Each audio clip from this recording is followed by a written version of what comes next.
सभी को मेरा प्यार भरा नमस्कार। मैं प्रशांत सोलंकी स्वागत करता हूं आप सबका आपके अपने परिवार में।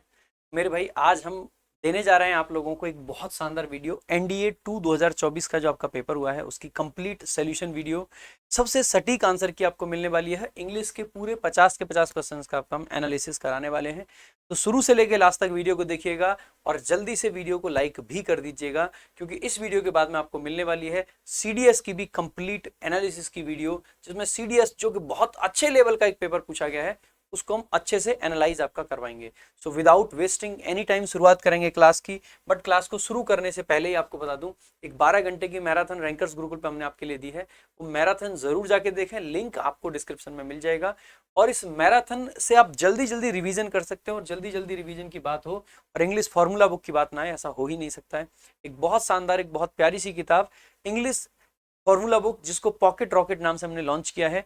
लॉन्च होते ही ये पूरी की पूरी ओवरऑल बुक्स की कैटेगरी में बेस्ट सेलर बन चुकी है अमेजोन पे। आप जाके चेकआउट कर सकते हैं। बहुत जबरदस्त, बहुत खतरनाक कंटेंट के साथ में आपकी किताब आती है। शुरुआत करेंगे क्वेश्चंस की, और सबसे पहले डायरेक्शंस पढ़ेंगे। 1 नंबर से लेके 5 नंबर तक के जो क्वेश्चंस हैं ये आपके PQRS गिवन दे रखे हैं। और ये बेसिकली क्या है, ये सीक्वेंस दे रखा है ABCD करके, ऐसे फोर्स वो है।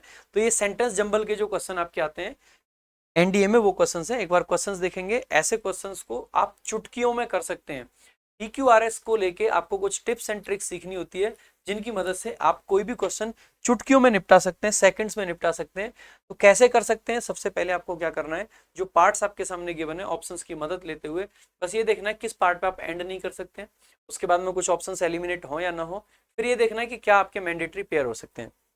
देखो, गुड क्वालिटी एजुकेशन, ये कन्फर्मिंग आपका दे रखा है। कन्फर्म जो CONFORM, ये एक वर्ब होती है, इसके साथ में टू फिक्स प्रेपोजिशन आता है, आपको ध्यान रखना है। कन्फर्म टू समथिंग होता है। अब देख लीजिएगा कौन सा टू से शुरू हो रहा है। आप कहोगे सर S शुरू हो रहा है, यानी कि पक्की बात है कि PS आपका एक मैंडेटरी पेयर है। अच्छा, कितने ऑप्शन में बन रहा है? इसमें नहीं बन रहा है, इसमें बन रहा है, इसमें नहीं बन रहा है, इसमें नहीं बन रहा है। इसका मतलब है आपका एक ही ऑप्शन करेक्ट हो सकता है, that is the correct answer. आगे बढ़ेंगे मेरे भाई, अगला आपका क्वेश्चन देखेंगे।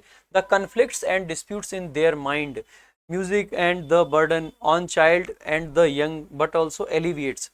जैसे हमने सारे, मैंने देखो क्या किया, पूरे पूरे नहीं पढ़े सेंटेंसेस, जस्ट मैंने एंड पार्ट्स को देखा कि एंड में क्या है। मुझे फटाफट से एक चीज दिखाई दी, एस के लास्ट में जो है एलिविएट आपकी वर्ब। एलिवेट का मतलब होता है किसी चीज को कम करना, और कम करना यानी कि एक ट्रांजिटिव वर्ब हो गई। और अगर कोई वर्ब ट्रांजिटिव वर्ब है तो उसको क्या चाहिए? ऑब्जेक्ट चाहिए।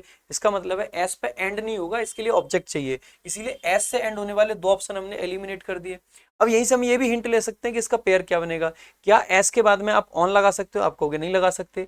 क्या आप एलिवेट म्यूजिक को करोगे? द आंसर इज नो, आप म्यूजिक को एलिवेट नहीं करते हो। इसका मतलब है कि ना तो आपका क्यू आ सकता और ना ही आपका आर आ सकता। तो एस के बाद में क्या आएगा? पी आएगा। सो एलिविएट करना है आपको कन्फ्लिक्ट्स को, डिस्प्यूट्स को।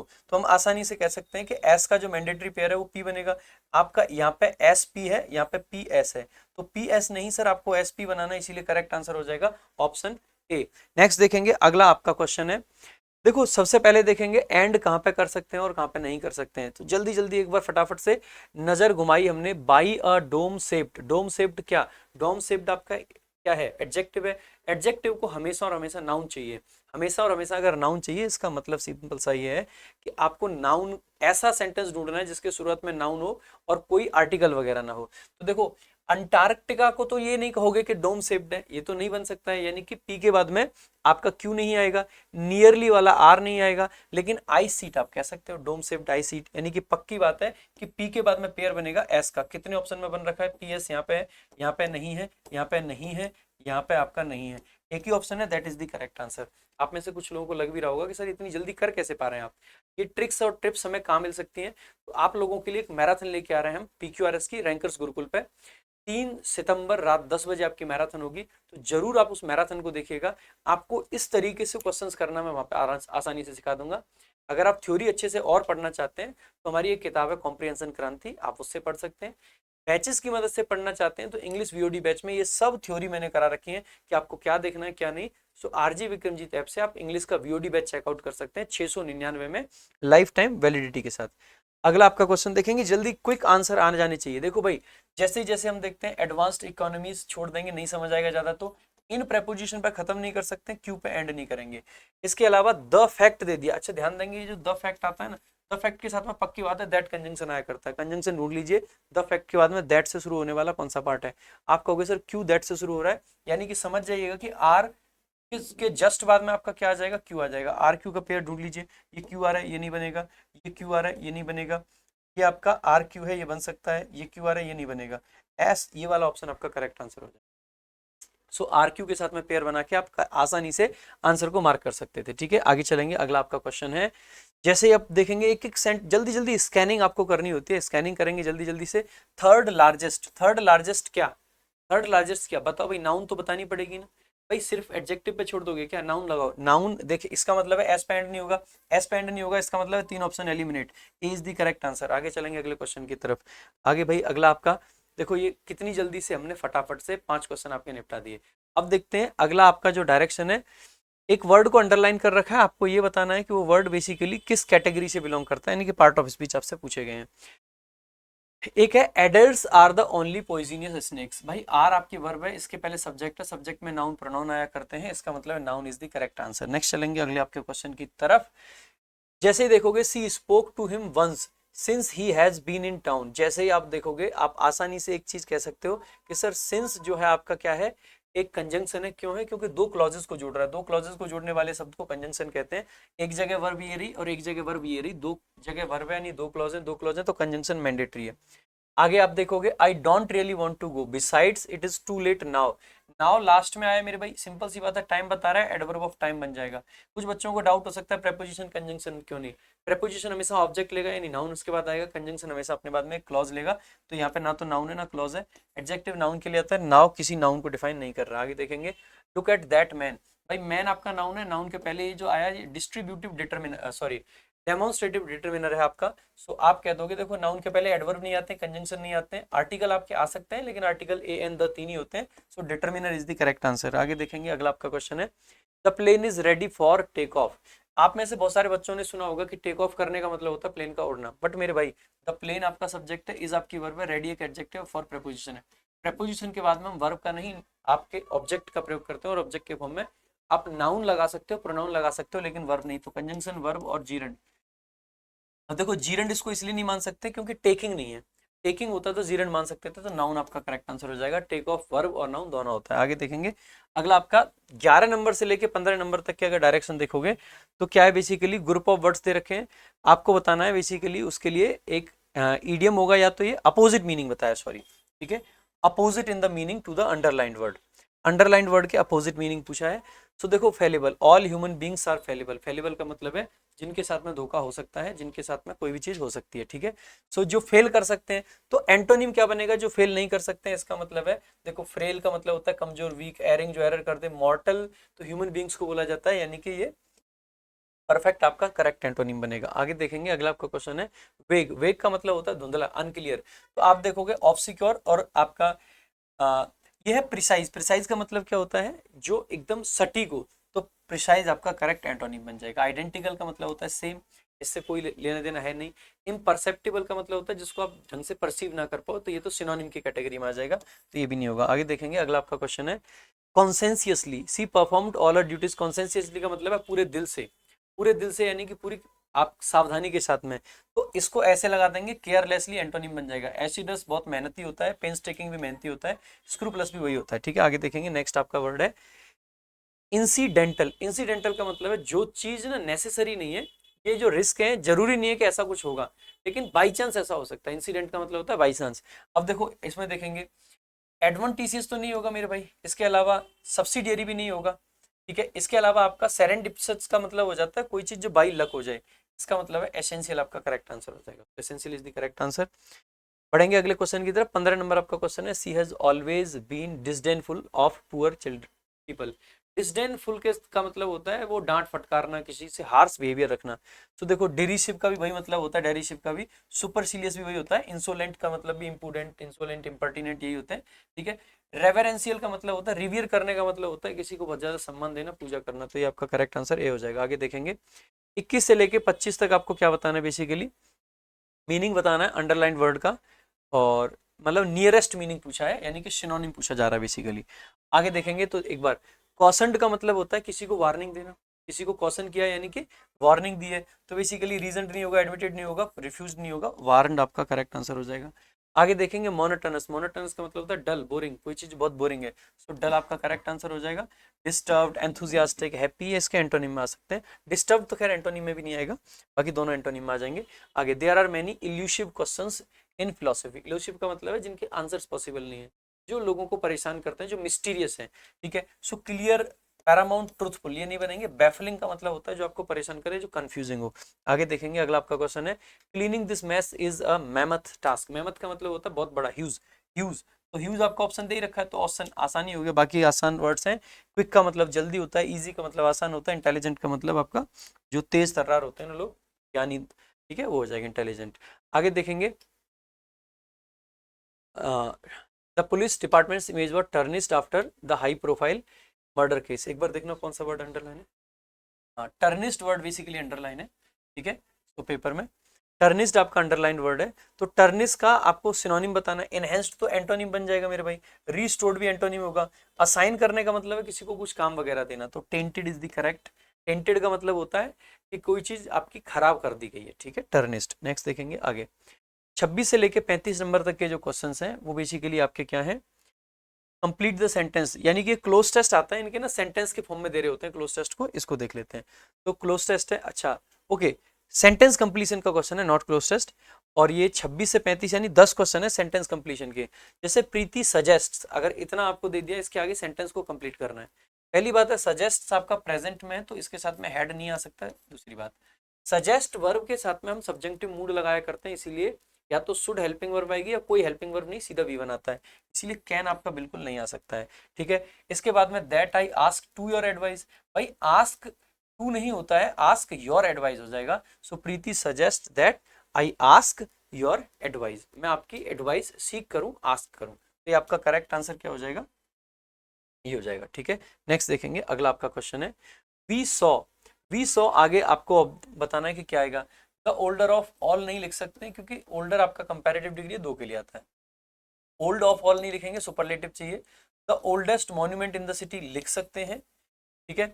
और एन ओल्डेस्ट नहीं लिख सकते क्योंकि मेरे भाई ओल्डेस्ट सुपरलेटिव है, आर्टिकल द आता है। आगे देखेंगे अगला आपका जो क्वेश्चन है, since you have been touring all day. अगर कोई पूरा दिन टूर कर रहा है तो वो थकेगा या नहीं थकेगा, आप कहोगे थकेगा, so you must be tired, ये सही लग रहा है। बाकी देखते हैं, और to have been tired, perfect tense की कोई जरूरत नहीं है, ठीक है। You could had been, could के साथ हैड नहीं आता है। माइट नॉट बी, तो ये तो नेगेटिव हो गया, नेगेटिव नहीं, टायर्ड होगा आदमी। आगे his condition is serious but, आगे देखेंगे बट क्या, आगे उसकी कंडीशन सीरियस है लेकिन इट शुड बी वर्स। देखो शुड बी वर्स का मतलब है कि वर्स होनी चाहिए, ऐसा नहीं है, हम ये थोड़ी ना कहेंगे उसकी कंडीशन सीरियस है लेकिन वर्स होनी चाहिए, तो नेगेटिव मीनिंग देगा, ठीक है। It ought to be worse, वैसे शुड गलत है, वैसे ही ऑट टू बी गलत है आपका, ठीक है। इसके अलावा हाँ, जैसे ही आप देखोगे it had been going to be worse, ये हैड बीन का कोई सेंस नहीं है क्योंकि सेंटेंस प्रेजेंट में, so it could be worse आपका सही आना चाहिए सा। His condition is serious but could be worse, अभी आपकी सीरियस है लेकिन और भी खराब हो सकती है, ये आपका करेक्ट आंसर हो जाएगा। आगे देखेंगे अगला है आपका, I hope the bus comes soon. मुझे लगता है कि मतलब मैं उम्मीद करता हूँ कि बस जल्दी आनी चाहिए, बिकॉज क्योंकि we waited for an hour, हम 1 घंटे इंतजार किया। देखो कम्स सून आपका प्रेजेंट में तो ये आपका नहीं आएगा क्योंकि पास्ट बन जाता है। We have been waiting for an hour, ये आपका बिल्कुल आ सकता है, प्रेजेंट परफेक्ट कंटीन्यूअस टेंस बन गया। वी वेटिंग डायरेक्ट नहीं लिख सकते, सब्जेक्ट के बाद में डायरेक्ट आईएनजी नहीं आता है। कुड हैव बीन आपका संभावना नहीं दिखा रहा है, आपकी बात कर रहा है, तो we have been waiting correct हो जाएगा। आगे देखेंगे समवन, समवन के साथ में पहली बात है कि प्लूरल वर्ब नहीं आएगी, तो ये आपका गलत हो जाएगा, ठीक है। अच्छा ये ना हैज है, यहाँ पे हिज नहीं है, थोड़ा टाइपिंग एरर रह गया। Someone has spilt juice on the sofa, ये आपका सही लग रहा है। शुड हैव स्पिल्ट का मतलब है किसी को ये करना चाहिए था, ऐसा क्यों करना चाहिए था, इसका कोई सेंस नहीं बनेगा। वुड हैव स्पिल्ट नहीं लिखेंगे क्योंकि कहीं ऐसा हो गया हो तो कोई अनरियल बात नहीं कर रहे हैं, तो ये option is the correct answer. इस someone has spilt juice on the sofa, इसका मतलब है कि कोई सोफा पे जूस फैला दिया है, ठीक है, फैला चुका है। आगे देखेंगे व्हाट वुड यू डू, अगर इधर वुड यू डू आ गया है तो इफ के साथ में क्या आना चाहिए आपके, वी1 आना चाहिए, वी2 आना चाहिए, ठीक है। यहाँ पे ना इफ गलती से मिसिंग है, इफ पक्का होगा, सारे ऑप्शन में इफ होना चाहिए, ठीक है। If you found your lost toy, अगर आपको आपका लॉस्ट टॉय मिले, तो एक साइड अगर वुड है तो दूसरे साइड आपका इफ प्लस वर्ब की सेकंड फॉर्म आ जाएगा, तो करेक्ट आंसर यही हो जाएगा, बाकी ऑप्शन आपके करेक्ट नहीं बनेंगे। नेक्स्ट देखेंगे अगला आपका, इफ आई वर यू, अगर मैं आपकी जगह होता, अगर देखो ये अनरियल कंडीशन को दिखाने के लिए वर आ गया तो उधर वुड आता है, तो वुड के साथ में एक ही ऑप्शन है, यही आपका करेक्ट आंसर हो जाएगा। ठीक है, आगे देखेंगे नेक्स्ट 34 नंबर है आई विश। आई विश आपका अनरियलिटी को दिखाता है, अगर अनरियलिटी को दिखाता है तो आप कहोगे I wish I could help you, एक है out ought to help you, ये सजेशन को दिखा रहा है, ये नहीं आएगा। डिड हेल्प यू इसलिए नहीं लिखेंगे, आई डिड हेल्प यू में तो भाई सीधा हेल्प लिखना चाहिए था, ये तो वैसे ही गलत हो जाएगा। मस्ट आपका अनरियलिटी को नहीं दिखाता, ऑब्लिगेशन को दिखाता है, so I could help you. I wish काश मैं आपकी हेल्प कर सकता लेकिन मैं नहीं कर सकता हूं, so I could help you. आगे देखेंगे अगला आपका क्वेश्चन है, the efforts of the security services have not been quite dash. भाई हम कहते हैं up to the mark, up to the mark का मतलब है जितने चाहिए उस लेवल तक नहीं है, so up to the mark आपका करेक्ट आंसर होता है, बाकी के ऑप्शन आपके करेक्ट फ्रेजेस नहीं है। तो यहाँ तक थे आपके भाई एक सेंटेंस कंप्लीशन के, आगे क्लोजेस्ट वगैरह भी है उन पे भी चलेंगे, लेकिन आगे चलने से पहले बता दूं कि सेंटेंस कंप्लीशन हो गया, ये आपके जो पार्ट ऑफ स्पीच आइडेंटिफाई करने वाले हो गए, इन सबको अगर आपको सीखना है तो आपको बेसिक्स ऑफ इंग्लिश पे अच्छी पकड़ होनी चाहिए, अच्छी कमांड होनी चाहिए। बेसिक्स ऑफ इंग्लिश पे अगर अच्छी कमांड आप बनाना चाहते हैं तो मैंने खूबसूरत सी 11 घंटे 35 मिनट के करीब की video YouTube channel rankers Gurukul पे फ्री ऑफ कॉस्ट डाल रखी है, आप जाएं और ये वीडियो जरूर देखें। यूट्यूब पर सर्च कीजिएगा basics of English by Prashant sir, आपको ये वीडियो मिल जाएगी, नहीं तो आप सीधा डिस्क्रिप्शन में लिंक से भी जा सकते हैं। एक बार ये वीडियो जरूर देखें, मैं हाईली रिकमेंड करता हूँ, आपको इंग्लिश की अंडरस्टैंडिंग बढ़ाने में ये वीडियो बहुत बड़े लेवल पर मदद करेगी। आइए देखेंगे आगे। आगे भाई 36 से लेके 40 तक जो है आपके क्वेश्चंस हैं जो अल्टरनेटिव मीनिंग पूछा है, idiom phrases. So basically idiom phrases का है जिसका मीनिंग बताना है आपको। अ वाइट लाई, अ वाइट लाई का मतलब है एक झूठ, और खास करके ऐसा झूठ होता है वाइट लाई जो कि किसी पॉजिटिव काम को करने के लिए बोला गया हो, किसी को सेव करने के लिए, बचाने के लिए, ऐसे के लिए। So an offensive way of describing something, नहीं भाई ये किसी को डिस्क्राइब नहीं, झूठ से ही रिलेटेड है। To do something completely impossible, ना जी इसका कोई सेंस नहीं है। A lie that is absolutely and universally true, lie true हो जाएगा तो फिर बात ही खत्म हो गई है तो, ठीक है। और एक है a lie that you tell to avoid hurting someone, किसी को चोट ना पहुंचे इसीलिए बोल दिया, यानी कि पॉजिटिव सेंस के लिए बोला गया, एक झूठ है ये। आगे देखेंगे बैड ब्लड, बैड ब्लड का मतलब होता है बिटर रिलेशंस, दुश्मनी, ठीक है। Feeling of hatred between people, सही बात है, दुश्मनी तो वही है। A situation in which goes from bad to worse, ना जी। फेटल एक्सीडेंट, ना जी। टू एक्सेप्ट अनप्लेजेंट सिचुएशन, ना जी। आगे देखेंगे count your blessings, count your blessings का मतलब है, हम इसको तब बोलते हैं जैसे मान लीजिए हम आपसे कहेंगे देखो हम आजकल ना कंपटीशन इतना ज्यादा है, फियर्स कंपटीशन है, कट थ्रोट कंपटीशन है, और उस टाइम पे आपको पता है सबसे ज्यादा क्या देखना चाहिए, आपके पास में क्या है। हम हमेशा ये देखते हैं कि हमारे पास में क्या नहीं है, कभी कभार हमें क्या हमारे पास में है वो भी देखना चाहिए, और फिर आपको लगेगा कि आपके पास में बहुत कुछ वो है जो दुनिया के पास में नहीं है। यानी कि आप ग्रेटफुल फील करोगे उन चीजों के लिए जो चीजें आपके पास में है, तो वही इसका मीनिंग होता है to start to understand how badly something, ना जी। An event which gradually becomes worse, ना जी। To be grateful for good things in your life, बिल्कुल सही बात है, ग्रेटफुल रहना आपके जीवन में जो अच्छा है, ठीक है। तो something that you say in order to warn someone, ना जी। आगे देखेंगे हैव द लास्ट लाफ, आपने अक्सर करके क्रिकेट वगैरह में भी सुना होगा, लास्ट लाफ का मतलब है फाइनली सक्सीड हो जाना किसी काम को करने में। तो to be the worst example of something, ना। To succeed when others thought you would not, सही बात है, जब लोगों को लगा कि आप नहीं होगे तो होगे success. Solve the problems of life, नहीं होगा। लाफ एट समवन, नहीं होगा। नेक्स्ट देखेंगे आगे। Sit on the fence, sit on the fence का मतलब है डिसीजन ना लेना, इनडिसिसिव होना, ठीक है। So to make someone suddenly notice you, नहीं। टू फेल कंप्लीटली, नहीं। To delay making a decision, सही बात है। बिहेव वेरी बैडली, नहीं। आगे अब मेरे भाई ये है आपका 41 से लेके 50 तक क्लोज टेस्ट का क्वेश्चन बनता है, एक बार इसको भी देख लेते हैं पूरा का पूरा, ठीक है। देखो most of our food comes from agriculture, so we tend to believe that it is dash. अब देखो 4 ऑप्शंस हैं, अब देखो आगे भी पढ़ना है, सिर्फ पीछे पढ़ के आप क्वेश्चंस के आंसर मार्क करना चाहोगे तो सही नहीं कर पाओगे।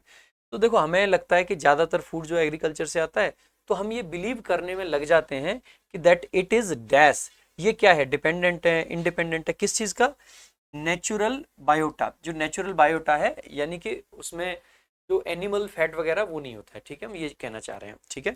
तो हम देखो तो हम क्या कहेंगे, डिपेंडेंट ऑन। देखो पहली बात ये है कि डिपेंडेंट के साथ में ऑन प्रेपोजिशन आता है, यहाँ पे ऑफ है, ये नहीं होगा।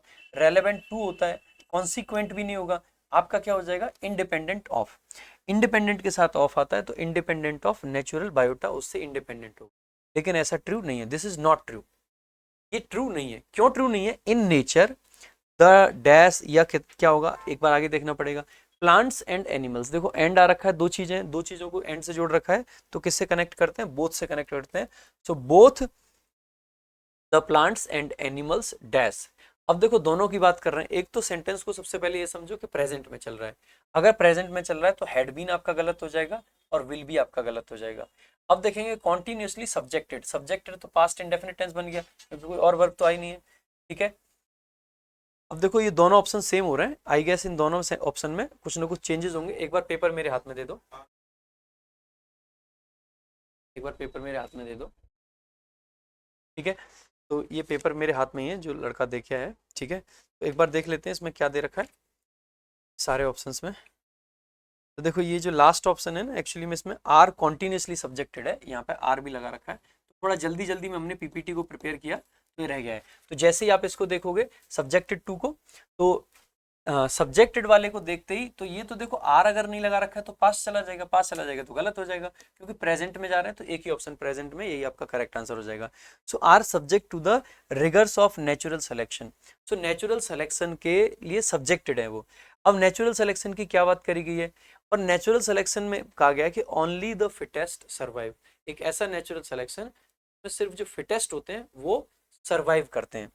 और क्योंकि सिर्फ फिटेस्ट सर्वाइव करते हैं, इसी के लिए आगे देखो कॉन्सिक्वेंटली, इन्वर्टेड, इनएडवर्टेंटली, ऑल्दो और सिंस, ये दोनों कंजंक्शन होते हैं और ये दोनों आपके एडवर्ब होते हैं, ठीक है। अब एक बार देखेंगे कि इस ब्लैंक में क्या आएगा, लेकिन उससे पहले हमें आगे का पढ़ना पड़ेगा। Wild populations have numerous traits for competitiveness. और इसी का ये रिजल्ट कहीं ना कहीं हम बता रहे हैं कि क्योंकि देखो सिर्फ फिटेस्ट सर्वाइव करते हैं, फिटेस्ट सर्वाइव करते हैं, तो इस चीज का रिजल्ट ये है कि जो सिर्फ वाइल्ड पॉपुलेशन होते हैं, सिर्फ वही मतलब बेसिकली सर्वाइव करते हैं। और उसका फिटेस्ट सर्वाइव करते हैं, तो उसका रिजल्ट है कि जो वाइल्ड पॉपुलेशंस हैं उनके पास में न्यूमरस ट्रेट्स हैं। इस चीज के लिए भाई, कॉम्पिटिटिवनेस के लिए है, उसके अलावा रेजिस्टेंस टू पैरासाइट्स है, इसके अलावा उसके उनके लिए क्या है, टू एडवर्स कंडीशंस। क्या देखो यहाँ पे आप देखोगे सारी नाउन आ रही हैं, एक तो कॉम्पिटिटिवनेस, ट्रेड्स फॉर कॉम्पिटिटिवनेस एक चीज आ गई, रेजिस्टेंस टू पैरासाइट आ गया दूसरी चीज, ये भी नाउन है, ये भी नाउन था, तो आगे भी नाउन आना चाहिए। विड्रॉल आपका नाउन है, लेकिन विड्रॉल फ्रॉम होता है, टू नहीं होता है, ठीक है मेरे भाई। उसके अलावा अडेप्टेबल आपका नाउन है, इसीलिए मत सॉरी एडजेक्टिव है, इसीलिए ये नहीं होगा। कंप्लायंस आपका, कोई कंप्लायंस की बात तो नहीं कर रहे हैं, कंप्लाई टू रूल्स होता है, ठीक है। सो कंप्लायंस नहीं है, ये नहीं कहना चाह रहे हैं कि हम एडवर्स कंडीशन से कंप्लायंस है, नहीं। टॉलरेंस टू एडवर्स कंडीशंस है, एडवर्स कंडीशंस के लिए टॉलरेंस उनके अंदर है। So tolerance to adverse conditions dash. अब देखो जब हम कई चीजों को कॉमा लगा लगा के बार बार जोड़ते आ रहे हैं, तो लास्ट वाली चीज को किससे जोड़ते हैं, एंड से जोड़ते हैं। जब हम चेन ऑफ इवेंट्स की बात करते हैं तो लास्ट वाले को एंड से जोड़ा जाता है। So tolerance to adverse conditions dash. अब आगे अदर एस्पेक्ट्स ऑफ विगर। अब देखो यहाँ पे फुल स्टॉप लगा के रोक दिया, अब हमने एक ब्लैंक को खाली छोड़ रखा था, हमने कहा था कि कहीं ना कहीं रिजल्ट दिखा रहा है। अब आपके मन में रिजल्ट को देखते ही सबसे पहले आएगा कि इसमें ना सिंस को मार्क कर दें, लेकिन मेरे भाई ध्यान देंगे सिंस एक कंजंक्शन है। क्या हमने दो क्लॉजेस की बात करी है यहाँ पे, देखो इससे पहले भी फुल स्टॉप है, यहाँ पे देखो ये ओनली द फिटेस्ट सर्वाइव में फुल स्टॉप है, और उसके लास्ट में भी फुल स्टॉप है जो विगर वाला सेंटेंस था वहां पे। यानी कि दो फुल स्टॉप अगर आपके आ रखे हैं तो कंजंक्शन आपको एक ही लगाना पड़ेगा। अगर मतलब सॉरी कंजंक्शन की जरूरत नहीं पड़ेगी, बिकॉज दो क्लॉज नहीं है। अगर कंजंक्शन नहीं चाहिए तो ये दोनों ऑप्शन आपके खत्म हो जाते हैं। इन एडवर्टेंटली का मतलब होता है बाई चांस, यहाँ पे बाई चांस की बात नहीं कर रहे हैं, क्योंकि सिर्फ फिटेस्ट सर्वाइव करते हैं, इसीलिए धीरे धीरे इसका कॉन्सिक्वेंस ये हुआ है कि जो वाइल्ड एनिमल्स हैं, वाइल्ड पॉपुलेशंस हैं, इनके पास में न्यूमरस ट्रेट्स आ गए कॉम्पिटिटिवनेस के लिए, रेजिस्टेंस आ गई पैरासाइट्स के लिए, इसके अलावा टॉलरेंस आ गई है एडवर्स कंडीशंस के लिए, एंड और क्या आ गया मेरे भाई, अदर एस्पेक्ट्स ऑफ विगर भी आ चुके हैं। हम ये कहना चाह रहे हैं इसमें इन कॉन्ट्रास्ट, और इसके कॉन्ट्रास्ट में हम ये कह सकते हैं कि देखो वाइल्ड वालियों के पास तो ये है, इसी का मतलब इसी का रिजल्ट ये हुआ है। इन कॉन्ट्रास्ट, कॉन्ट्रास्ट में populations grown for many dash, many eras, epochs, periods, generations under the pampered conditions of agriculture tend to lose these traits। इस और कॉन्ट्रास्ट ये है कि क्योंकि देखो वहां पे फिटेस्ट सर्वाइव वाली बात चल रही है, लेकिन यहाँ पे क्या है कि ये कैसे कंडीशंस में, वो पैम्पर्ड कंडीशंस, यानी इनको एक तरीके से पैम्पर किया जाता है, टाइम से इनमें खाद दिया जा रहा है, टाइम से पानी दिया जाता है, नए नए फर्टिलाइजर्स डाले जा रहे हैं, तो इनकी कंडीशंस क्या, पेम्पर्ड, इसीलिए धीरे धीरे धीरे धीरे धीरे धीरे ये आपके क्या होते जा रहे हैं, कमजोर होते जा रहे हैं। इनकी ट्रेड्स जो है वो, ये वाली ट्रेड्स जो इन पे हैं वो इनको नहीं मिल पा रही हैं। तो हम क्या कहना चाह रहे हैं, ऐसा बहुत सारे ईराज के लिए हो रहा है, ठीक है, ये ईरा कर देना, ईरा, ठीक है, तो ईरा हो रखा है, या फिर बहुत सारे इपोचेस के लिए हो रखा है, या पीरियड्स के लिए। अरे भाई देखो, मैनी पीरियड ऑफ टाइम तो 5 मिनट भी हो सकता है, तो मैनी पीरियड्स का तो कोई मतलब नहीं है, मैनी इपोचेस और ईराज का कोई मतलब नहीं है। बहुत सारी जनरेशन से ऐसा चल रहा है, कई सारी जनरेशन निकल चुकी जब से ये चल रहा है कि ऐसी पॉपुलेशंस जो in contrast populations grown for many generations under the pampered conditions, जो कई जनरेशन से पेम्पर्ड कंडीशंस में ग्रो करी जा रही हैं, pampered conditions of agriculture tend to lose these traits because, क्योंकि दे डैश दे, अब देखो पहली बात, ये जो कंडीशंस हैं, या फिर मैं कहूँ ये जो पॉपुलेशंस है, they dash for production not resilience, क्योंकि उनको सेलेक्ट किया जाता है, क्या किस लिए सेलेक्ट किया जाता है, प्रोडक्शन के लिए, रेजिलियंस के लिए नहीं। भाई वो रेजिलियंस के लिए सेलेक्ट करे जा रहे हैं कि भाई ऐसी कंडीशंस को झेल जाएं, या फिर उनसे प्रोडक्शन के लिए सेलेक्ट किया जाएगा। तो पहली बात यह है कि ये कुछ नहीं कर रहे, लोग उनको सेलेक्ट करते हैं। ये वाली जो एग्रीकल्चर वाली पॉपुलेशन है कुछ नहीं करती हैं। सो दे हैड सेलेक्टेड नहीं होगा, दे हैव सेलेक्टेड नहीं होगा, क्योंकि पैसिव मतलब एक्टिव बता रहा है। हमें लिखना है passive sense, they are selected, क्योंकि they are selected why, they are selected for production. तो देखो, फॉर प्रोडक्शन नॉट रेजिलियंस, तो ये बात होगी। For example a high producing plant, अब देखो प्लांट की बात कर रहे हैं, अब एक ऑप्शन है विच है, हुम है। देखो पहले तो हुम नहीं आएगा, वैन नहीं आएगा, क्योंकि रिलेटिव प्रोनाउन की जरूरत है। आगे लैक आपकी वर्ब है, लैक वर्ब है, तो यहाँ पर रिलेटिव प्रोनाउन चाहिए जो सब्जेक्ट का काम करे। अब सब्जेक्ट के लिए दैट भी लगा देते हैं, विच भी लगा देते हैं, अब कायदे से दोनों सही है। कहीं ना कहीं पेपर में कुछ ना कुछ तो गड़बड़, एक बार पेपर दो, कोई ऑप्शन या तो गलत है। देखो पीपीटी देखो एक्चुअली में बहुत जल्दी जल्दी में बनाई गई है। हाँ देखो, ये ए ऑप्शन जो है वो विच नहीं है, विच एवर है, ठीक है। सो अगर विच एवर आ जाएगा तो ये कंपाउंड रिलेटिव प्रोनाउन होते हैं, इनको एंटीसीडेंट की जरूरत नहीं होती है। यहाँ पे एंटीसीडेंट है अ हाई प्रोड्यूसिंग प्लांट, तो इसका मतलब है विच एवर आपका गलत हो जाएगा, सिंपल सी बात है। इसका मतलब है दैट आपका करेक्ट आंसर हो जाएगा, ठीक है। दो ऑप्शन करेक्ट नहीं हो सकते, अगर विच होता तो वो भी करेक्ट हो सकता था। आगे देखेंगे, लैक्स रेजिस्टेंस टू ड्रॉट, और इसीलिए जो एक हाई प्रोड्यूसिंग प्लांट जो होता है ना, उसके अंदर रेजिस्टेंस नहीं होती है ड्रॉट के लिए, ड्रॉट यानी सूखे वगैरह के लिए।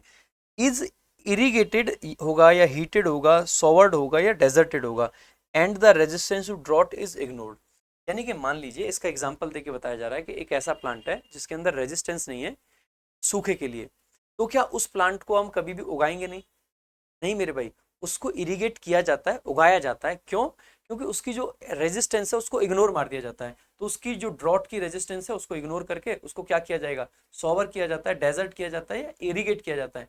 यही एग्जाम्पल दिया है। ये पैसे ये कह रहा है कि देखो जो वाइल्ड एनिमल्स हैं उनके अंदर, क्योंकि वहां पे ओनली द फिटेस्ट सर्वाइव वाली बात है, तो उनके अंदर एक क्वालिटी आ गई है, और वो मतलब बहुत सारी क्वालिटीज आ गई हैं कि रेजिलियंस है, टॉलरेंट है, बहुत टॉलरेंस है, बहुत सारी चीजें। लेकिन ऐसे पॉपुलेशन जिनको एग्रीकल्चर में हम यूज करते हैं, एग्रीकल्चर में यूज करते हैं, उनके अंदर वो ट्रेट्स नहीं आ पाए हैं। क्यों नहीं आ पाए हैं? उसका कारण ये बताया गया है कि क्योंकि वो पेम्पर्ड कंडीशंस में रहे हैं। और उसका एग्जाम्पल दिया गया है कि एक हाई प्रोड्यूसिंग प्लांट, एक ऐसा पौधा जो हाई प्रोडक्शन देता है, उसको बेसिकली क्या करते हैं, लेकिन वो लैक करता है रेजिस्टेंस में, रेजिस्टेंस उसके अंदर कम है। उसकी रेजिस्टेंस को इग्नोर करते हुए उसको क्या किया जाता है, इरिगेट किया जाता है। इरिगेशन यानी बेसिकली खेती में उसको यूज किया जाता है, ना तो उसको हीट करने का कोई सेंस है, ना सोवर ना डेजर्ट करने का, ठीक है, यही बात कही गई है। And also in the process of breeding plants for maximum production, all genetic variation is eliminated, सारे जेनेटिक वेरिएशन भी खत्म कर दिए जाते हैं। तो ये था आपका भाई पूरा का पूरा ये एनडीए का पेपर। अगली वीडियो में आपको सीडीएस का भी पूरा का पूरा पेपर मिल जाएगा, और अब की बार कोशिश करेंगे कि पीपीटी में ये जो एक दो कमियां रह गई थी, क्योंकि जल्दबाजी में पीपीटी बनाई है, पूरा पेपर टाइप करना पड़ता है, तो टाइपिस्ट से थोड़ी बहुत गलतियां रह जाती हैं। तो बाकी पेपर साथ में था तो कोई ऐसा इश्यू नहीं रहा। तो आप सभी लोग एक बार वीडियो को जरूर लाइक करें, शेयर करें, सब लोगों तक पहुंचाएं। बहुत अच्छे से मैंने चीज़ों को समझाया है, बहुत अच्छे से बताया है। बाकी मेरे भाई, अगर आप कंप्लीट इंग्लिश इसी तरीके से सीखना चाहते हैं जैसे मैंने इस वीडियो में आपको बताया है, तो आप जरूर ज्वाइन करें। आरजी विक्रमजीत ऐप पे हमारा एक बैच है रैंकर्स 15.0, बहुत ज़बरदस्त कंटेंट है इसमें, बहुत सॉलिड सॉलिड चीज़ें हैं, बेहतरीन कंटेंट के साथ में बैच ज्वाइन कर सकते हैं। सिर्फ 999 रुपये की फी में 2 साल की वैलिडिटी आपको मिल जाएगी। आप एसएससी के लिए, एनडीए के लिए, CDS के लिए या किसी भी एग्जाम के लिए तैयारी कर रहे हैं, आप सभी के लिए ये बैच बहुत हेल्पफुल है।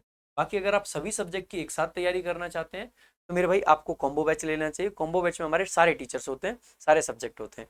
बाकी अगर सीजीएल मेंस के लिए तैयारी कर रहे हैं तो मेंस स्पेशल बैच में हमारे बैच पे आपको ऐप पे मिल जाएगा। और ये हमारा कॉम्बो बैच होता है, विक्रम सर, आदित्य सर, मैं और बाकी हमारी पूरी टीम। ठीक है।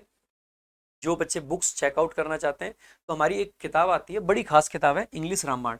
इस किताब के अंदर एक एक चीज को बड़े डिटेल में हमने कवर करा है, पूरी थ्योरी को हमने अच्छे से कवर करा हुआ है। प्रैक्टिस क्वेश्चंस भी दे रखे हैं, बहुत सारी चीजें आपको मिल जाएंगी। वोकैब की प्रैक्टिस के लिए वोकैब प्रैक्टिस बुक आती है, 110 रुपये में आपको घर पे डिलीवरी मिल जाएगी, फ्री होम डिलीवरी के साथ में। तो आप ये बुक भी जरूर चेकआउट करें। बाकी मेरे भाई, हमें अगर आपको इस पेपर की पूरा पेपर आपको डाउनलोड करना है या पेपर को पूरा सॉल्व फॉर्म में चाहिए तो ये जो सॉल्व फॉर्म में पीडीएफ है ये भी मिल जाएगी, और पेपर की आपकी नॉर्मल पीडीएफ भी मिल जाएगी। कहाँ मिलेगी? आपका टेलीग्राम चैनल है वोकैब वंडर्स बाय प्रशांत सर, यहाँ पे आपको मिल जाएगी। इसके अलावा हमारा व्हाट्सएप चैनल भी है, उसका लिंक आपको सबसे ऊपर ही डिस्क्रिप्शन में दिख जाएगा। व्हाट्सएप चैनल पे हमसे जरूर जुड़े, वहाँ पे आपको बहुत सारी चीजें हम डाल के देने वाले हैं, तो ये चीज भी ध्यान रखें। बाकी रैंकर्स गुरुकुल ऑफिशियल टेलीग्राम और व्हाट्सएप चैनल दोनों जरूर ज्वाइन कर लें। इंस्टाग्राम पे हमसे जुड़ने के लिए प्रशांत_सोलंकी_इंग्लिश को जरूर फॉलो करें। बाकी वीडियो अगर अच्छी लगी हो तो ज़्यादा से ज़्यादा लाइक करें, शेयर करें, सब तक लोगों तक पहुंचाएं। आज की इस वीडियो में अभी के लिए रखेंगे इतना ही, मिलेंगे अगली वीडियो में। Thank you so much. अगली सीडीएस की आने वाली है।